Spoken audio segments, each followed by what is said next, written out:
Bonjour à toutes et à tous et bienvenue pour cette vidéo. C'est la deuxième vidéo portant sur le modèle coopératif. Je suis Florence Monod et je suis ravie de vous accueillir au siège de Sodial.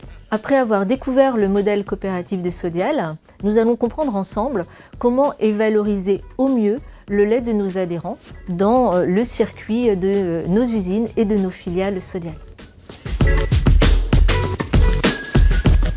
La coopérative Sodial, tout d'abord, c'est la première coopérative française en termes de volume. Ça représente 20% du lait français, 4,3 milliards de litres de lait, donc produit chez à peu près 17 000 adhérents sur l'ensemble de notre territoire.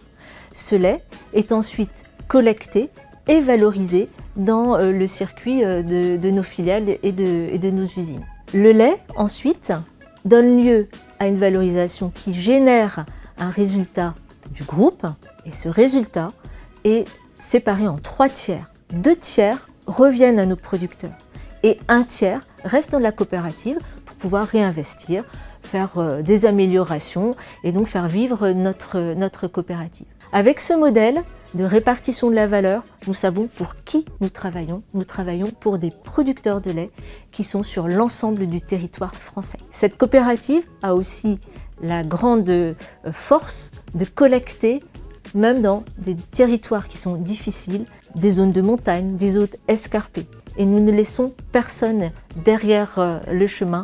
Nous collectons durablement tous nos producteurs et c'est notre mission. Alors nous avons de nombreux défis qui vont s'ouvrir devant nous.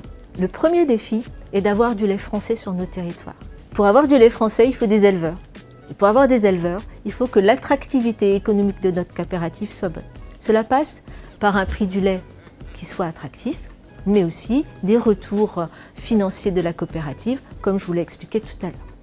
Le deuxième défi, il est lié au renouvellement des générations. Nous avons là aussi besoin que des jeunes agriculteurs s'installent sur nos territoires français et qu'ils soient conseillés pour être là demain. Le troisième défi, il va porter sur tous les engagements liés à la société.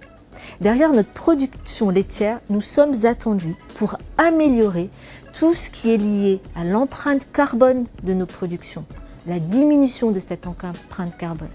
Nous avons besoin aussi de travailler notre impact sur la biodiversité. Voilà, toutes ces thématiques, carbone, bien-être animal, biodiversité, que l'on appelle RSE, sont devenues indispensables pour pouvoir produire durablement du lait demain et répondre aux attentes de nos clients et de nos consommateurs.